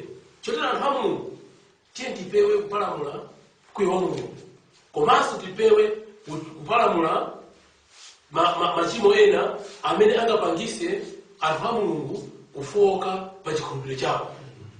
Tiyeni anthu a Mulungu tigwire bwino ntchito ya Mulungu kuti ntchito ipite patsogolo osati kuyichedwetsa ayi. Komatu anthu a Mulungu, kutheka kuti anthu amene akutimvera kunja angakhale ndi funso limene ndifuna kufunsani pano. Funso langa ndilonena kuti Aaroni ndi Miriamu anachita tchimo lofanana. Anaphumba ntchito onse yolakwira Mose. Yehova anayitana onse atatu, koma zikupeza kuti Yehova analanga munthu mmodzi ndi Miriamu. Kapena tinene kuti Yehova iye ndiwokondera kuti akukondera azibambo, azimayi ayi ndiyoyenera kulangidwa. Ayi sale. Bible sikutira. Ikuti bwanji bwanji. Tikawerenga buku la Exodus chapter 15 verse 1. Tikumva bonkhani imene Miriamu yabwino adachita. Akuti ana Israeli akuchoka mu dziko la Egypt kupita ulendo wa ku Kanaani. Atafika pa nyanja yofiira. Akuti Mulungu adamenyera nkhondo nawoloka kouma pa nyanja. Akuti ana Israeli atafika tsidya linalo adayimba Miriamu nyimbo yachigonjetso kutamanda Yehova Mulungu khala kumwamba kuti Miriamu ndogonjetsa amene Yehova ndogonjetsa wamenyera nkhondo kwa anthu ana Israeli ana Afarao akuona. Ndiye akunena kuti Miriamu adamuvomereza Yehova chifukwa cha ntchito yabwino amene Yehova anavomereza Miriamu chifukwa cha ntchito yabwino imene anali kuti anayigwira. Zimene zija zinamupangisa Miriamu kukhala kwabwino komanso kukongola pamaso pa Yehova chifukwa agwira ntchito inali kuti yotamandika. Nawo tikayang'ana uku tikumva kunena kuti Miriamu chifukwa china kuti adakhumba udindo umene sudali wake, chifukwa Bible ku Timoteyo likufotokoza Timoteyo woyamba. Timoteyo woyamba chapter 3 verse yake ya 1 akufotokoza kunena kuti mauwa ali okhulupirika ngati munthu akhumba ntchito yabayang'anira. Komano woyang'anira akuyeneka akhale mwamuna wa mkazi mmodzi. Ndipo tikamvesa bwino lomwe Miriamu ndi Aaroni ndi anthu awiri osiyana. Miriamu mkazi, Aaroni ndi mwamuna. Ndipo zikuchitika kunena kuti Miriamu akupeza khate chifukwa adakhumba udindo umene sudali woyenera kuti ukhoza kupasidwa kwa iye ndipo sizingazathekanso mpaka nakale lonse. Ndi chifukwa cha Miriamu adapezeka wachati kuti adapezeka wakhate. Komano Mulungu sanamulange Aaroni chifukwa adali kufuna ntchito imene idali yoyenera kwa iye. Ndi chifukwa cha Aaroni sanatani kuti sanalangidwe ndi khateya. Chotero ngati mukufunsafunso kuti kuti ndi chifukwa chani adalangidwa munthu mmodzi koma olamula chimo anthu awiri, Miriamu adalangidwa chifukwa adakhumba udindo umene sudali woyenera kwa iye. Ayi zikokwambirira banja. Inenso ndikufuna kuda kuti tilipo ndemangano pa nkhani imeneyi chifukwa tikawerenga ku Tito chapter 1 verse yake ya 6 akunena kuti Bible likuti ngati wina ali wopanda chilema mamuna wa mkazi mmodzi wokhala nawo ana okhulupirika wosasakaza zake kapena wosakana kuvera mawu akutino ngati alipo munthu winano amene ali wotani kodi wa mkazi mmodzi mamuna wa mkazi mmodzi komana akuna kuti wodziwa bwino kusamala chani kodi banja lake komanso ndi ana ake omwe kualangiza bwino ndi akuna kuti ofera komanso ofikirika ameneyo akhale chani kodi akhale koyang'anira. Ndiye tikuona kuna kuti Mose ndi mamuna. Ndiye tsopano atikuyafunsa kuna kuti kodi chifukwa chani walangidwa Miriamu osalangidwanso Aaroni. ndiye tikuona kunena kuti Aroni ndi mamuna akufunafuna ndipo anakumba ntchito yake. anakumba ntchito ya Mose yabwino chifukwa ndi mbali yake, chifukwa ndi mamuna. Komano Miriamu akulangidwa chifukwa chakunena kuti ntchitoyi si yake, chifukwa Baibulo sikuli kunena kuti no mkazi wa mamuna mmodzi, koma likuti mamuna wa mkazi mmodzi. Ndiyeno Mose amayankhulana ndi Mulungu. Ndiyeno Miriamu zosatheka ngati mkazi kuti akayankhulana ndi Mulungu monga mmene Baibulo likunena. Ayi monga mmene tamvera kuti Miriamu analangidwa. Mulungu sanapereke chilango chimene kwa Miriamu kuti anachita kudana naye. Ayi. Koma Miriamu analangidwa chifukwa anakumba ntchito ya usogoleri imene sinaperekedwe kwa iye. Komanso Miriamu timupeza kuti anali ndi tchimo. Anatchula dzina la Yehova pachabe. Pamene ananena kuti kodi Mulungu wayankhula ndi Mose yekha? Kodi sanayankhulanso ndi ife? Pamenepo anatchula dzina la Yehova Mulungu pachabe. Ndiye Mulungu afotokoza kuti sasa muyesa iye osachimwa amene atchula pachabe dzina lake. Choncho tipewe kutchula dzina la Mulungu. Chifukwa tikamagwira ntchito imene sakhala yathu, nthawi zambiri timaka ndi kutchula dzina la Mulungu pamene ife sinauzidwe. Tizalandira chilango ngati chomwe Miriamu analandira, ngati sitisintha kuyambira tsopano. Ndiye ine ndikudandaula wona kuti Miriamu anakumba ntchito ya usogoleri, koma ntchito sanayikhuze, sanayigwire, koma Yehova anamulanga. Ndiye ndi azimayi athu alero, azimayi athu amakono, ntchito sanakuyikhumba iyani, koma ntchito ayiyambagwitani kuyigwira. Kodi azimayi athu athandiza motani kapena ndi pachoke chachi? Ndizoonadi Miriamu adalangidwa chifukwa changokhumba chokha. Komano ndifuna lidandaulire kwa azimayi alero amene ntchitoyi ayamba kaye kuyikhuza ndi kuyigwira. Tifuna lilankhule motere kuna kuti tifa. Choyamba tikulankhula ndi azimayi, komanso ndifuna ndichenjezenso kwa azibambo. Chifukwa azibambo amene akupereka ntchitoyi kwa azimayi zikutanthauza kunena kuti alephera ntchito imene Mulungu adawapasa. Ndiyeno iwo azibambo afa chifukwa sakugwira ntchito imene Mulungu adawapasa, komanso azimayi afa chifukwa agwira ntchito imene Mulungu sadawapasa. Ngati sitifa lero komane tikufa ku uzimu mmene tikugwira ntchito iti, tikugwira ntchito imene chifukwa Mulungu ndi Mulungu wadongosolo, akuti Mulungu sali Mulungu wotisokonezwayo monga mwa mipingo yoyera mtima. Ndiyeno amafuna kuti iye monga mwa mipingo yoyera mtima zonse zichitike mwadongosolo, monga mwa dongosolo limene Yehova Mulungu khala kumwamba adaliyika ndi kulikhazikitsa. Chotero azimayi ngati takhuza ntchitoyi tizoona kuti tifa ndithu. Ameni. Amen. Anthu a Mulungu tiye tipewe komanso tiphunzire kulingalira kuti kodi Mulungu amati chani tikamagwira ntchito yake. Zilibe kanthu kuti ntchitoyo yioneke kumaso kwa wanthu kuti ndi yabwino ndi yokhulupirika, koma ngati ntchito sinaperekedwe kwa ife ndi Mulungu wakumwamba, ntchito idzatitengera temberero ndipo tizafa ndithu, pakuti Mulungu sazolowereka. Chimene Mulungu ananena chizakhala nthawi zamuyaya, ndipo palibe munthu amene angakwanise kuchosa zinthu zimene Mulungu anakhazikitsa. Buku la 2 Samuel chapter 6 verse 6 mpaka 7 pali mkulu wina. Mkulu ameneyo adagwira ntchito yooneka ngati yabwino pamaso pa wanthu, ndipo yoyamikika yoti yopanda kufunsidwa nayo pamaso pa wanthu. Komano ntchitoyo ngakhale anayigwira chotero koma sinapasidwa ndani? Sinapasidwa iye. Kodi chimene chinamuchitikira mkulu ameneyo ndi chani? Tiye tiwerenge pang'ono buku limeneli la 2 Samuel 6 verse 6 and 7.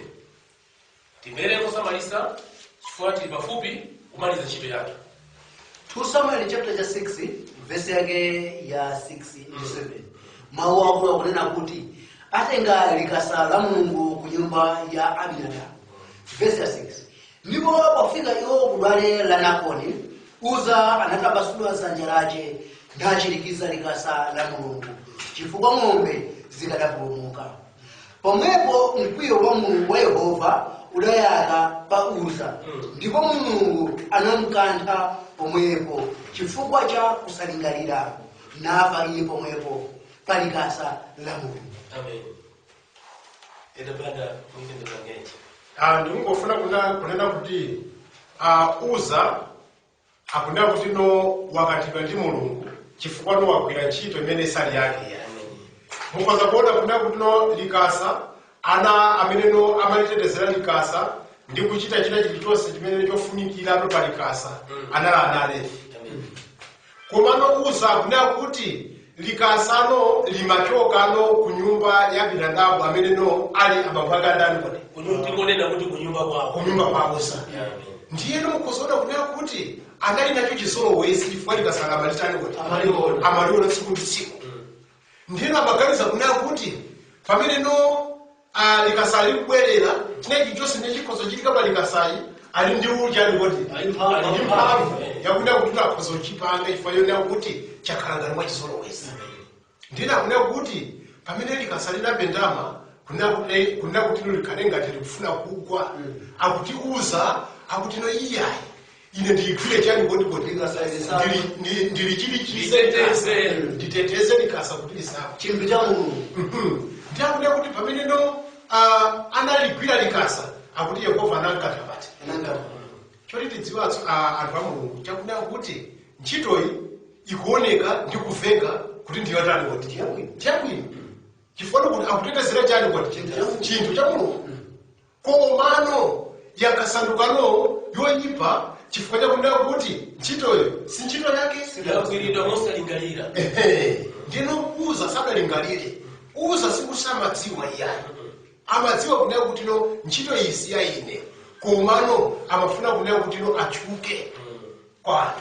Amen. Zona ndi Mulungu kusangani sazolowereka. Ayi edanga ngweje. Ndizona ndi Mulungu sazolowereka. Tisazengereza chizolowezi pokaona kuti zinthu zitima zona nthawi ndi nthawi kumasusumutisi. Mawu a Mulungu alibe chizolowezi. Chotero tikagwira ntchito monga mmene Mulungu wakufunira ife zakhala anthu ochita bwino pamaso pa Yehova. Taonani Uza amene anachitira. Uza akunena kuti malo aja padwalira Nakoni zina yake ndinali padwalira Nakoni. Komano Uza atafa pamene paja akuti padatsimba ndapakhala pa chipasuko cha Uza. Kutanthauza kunena kuti malo aja alekhalanso kuyipa sadabwereso monga amene adalili pajambi. Chotero ngati azimayi akamena anthu a Mulungu azibambo tingatenge ntchito imene sili yathu kuwapasa anthu osayenera, ndiye kuti malo amenewa pasanduke chipasuko cha anthu onse. Anthu a Mulungu mamuti apezepo chipulumutso. Mamuti anthu a Mulungu apezepo chipulumutso zosalira zache zapeza temberero anthu nkumafa. Nkumabwera anthu mola mu mpingo, anthu kumabwera mu mpingo mwenye nkumafa. Ali ndi luso lofuna kumva mawu.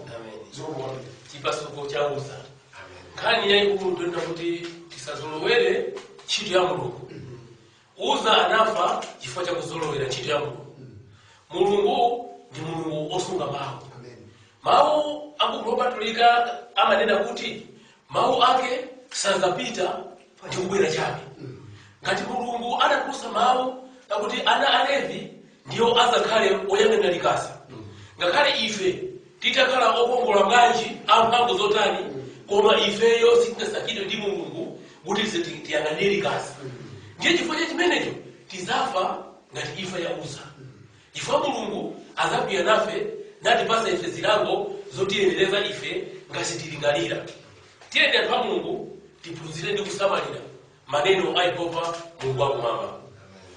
Pomaliza ndafuna kuti amuna amene tili kusogoloku anene aliyense apereke fundo chifukwa cha kupatula nthawi yanu ndi kumva uthenga umene tinabwera nawo mu tsiku la lero. Ambuye akudaliseni.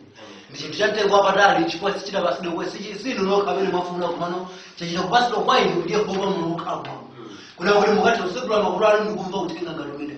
Chotero ndifuna ndikosiriza ndi buku la Yeremiya chapter cha 28 verse ya 15 ndi 17 imene akufotokoza kunena kuti Hananiya Yeremiya anatumidwa ndi Yehova Mulungu wakumwamba koma kuti akachinjize mtundu wa Israeli komano Hananiya amabwera nakasusa zimene Yeremiya akulankhula kwali kwa Mulungu. Neno Mulungu anamuza Yeremiya kuti Yeremiya akamuze Hananiya kuti Yehova atutsana kutume iwe ukukhulupirisa anthu awa zabusa chotero ukufa ndithu. Pomwepo adamuza Hananiya akuti Hananiya adafa chaka chosatiracho myezi ngati omweyo. Chero anthu a Mulungu tifuna kungochenjeza kuti ngati titagwira ntchito imene Yehova Mulungu sadatitume tifa ngati Uza. Tifa lero kuzimu moyo wansogolo sizakhalanso ndi moyo. Tiyeni tiope Yehova timulemekeze molingana ndi mmene yakufunira monga mwa mipingo yawo iratini. Amen. Amen.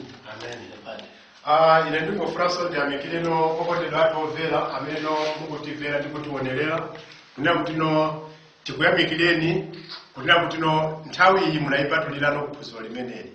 Ndingofuna nditseke ndi mawu akuti ifeno sitikutino azimayi ino asakhale nayo ntchito kunja iyayi. Tikunena kuti azimayi ino ayenereno kutenga ntchito yowayenerera iwo eni.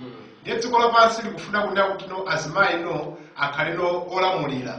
Izo ndizoonadi. Ifenso no tikutsimikizana nawo ngati a dziko lapansi. Koma chimene tikufuna chakunena kuti malamulo a Mulungu sasintha. Ndiyeno pamene pamakati pa Mulungu okhala kumwamba ndi dziko lapansi zisiyanisidwe zinthuzi chifukwa chakunena kuti Mulungu alino ndi malamulo ake. Dziko lapansinso liso ndi chani kodi ndi malamulo ake. Ndiyeno ku dziko lapansi nzima yakhoza kukhala president, nduna, kayano manager wamkulu, kayano chiyani, zimenezo ndizoona ifenso tikutsimikiza. Kunena kuti izo zitani kodi zichitike. Komano pakakhalano pamalo opatulika pakachisi yake ya Mulungu okhala kumwamba malo oyera nzimayi akhale chete. Ndiyeno mongano malemba buku la Yohane chapter 14 verse yake ya 15 imanena kunena kuti ngati mukonda ine sungani malamulo wanga. Ndiyeno ndiyamikire kwambiri chifukwa cha nthawi yabwino. Ambuye akudaliseni. Amen.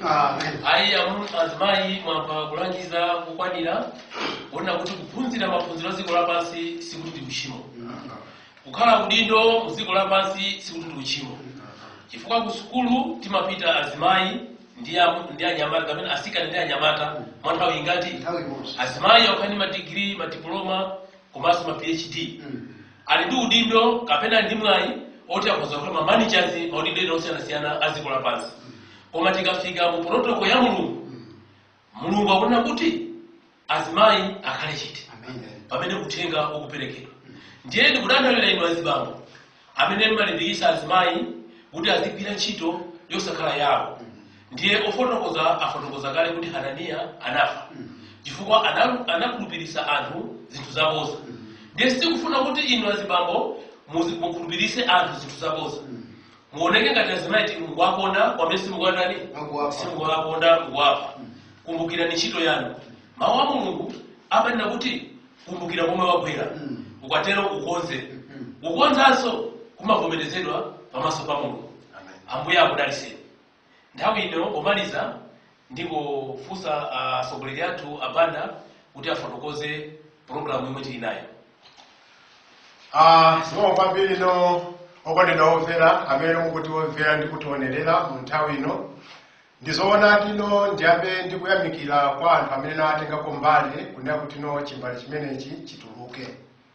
Tiyamikire no kunena kuti no analipo anthu ambiri amene atithandiza kunena kuti no titulutse chimbali chimenechi. Ambuye no awadalitse anthu ngati amenewa. Ndiyeno patsogolo pathu no palino chimbali china chimene tilino kuchitulutsa. Ndiyeno chimbali chimenechi no ndi cha angelo atatu chimene chidzachokereno pa Chivumbulutso chapter 14 verse yake ya 6 mpaka 14. Ndiyeno tidzasanthula angelo atatu amenewa kutino akunena kuti chiyani. Ndiyeno atenga uthenga wanji wa ife anthu akudziko lonse lapansi. Ndiyeno chimene ndikungodandaulira chakunena kutino angapezeke kunena kutino mwinano alipo anthu ena amene sangathe kuyankhula mwa iwo okha komano kudzera mwa ife kudzera mu chithandizo chawo chimene akhoza kutithandiza ife tikhoza kuwalankhulira. Ndiyeno anthu ngati amenewo ndikufuna kunena kutino atipeze potiyimbira pa manambala amene akuwaona pasiwa kunena kutino akatithandiza ife tiwalankulira pamene ife tikulankhula m'malo mwawo. Ndiyeno ambuyeno atidalise kwa iye ukhale ulemu ndi ulemerero wa nthawi zonse. Amen. Ayi ndithu ndi programu yathu yomwe tili nayo mzora lero mwamba kudandaula komanso kupempha kumene asogolera apanda apempha kwa ife tonse. Tikudziwa kuti ena asimungakwanise kupita kunja kukalalikira kapena kugwira ntchito ya Mulungu monga mmene tikugwira ifeyo pano, koma mungochita ngati huli kuthangata Mose. Pakuchita zimenezo Ambuye akudalisani ndipo ntchito yake ipita patsogolo, ntchito yomwe izabweretse mphotho kwa inuyo, kwa ifeyo ndi kwa anthu onse. Ambuye atidalise pamene tikudikira chimale china chomwe chikubwera posachedwa. Amen. Amen.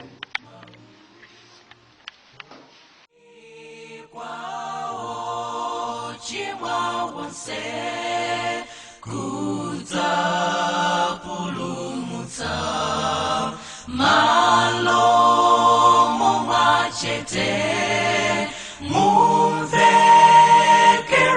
nyimbo nkoswe yafikari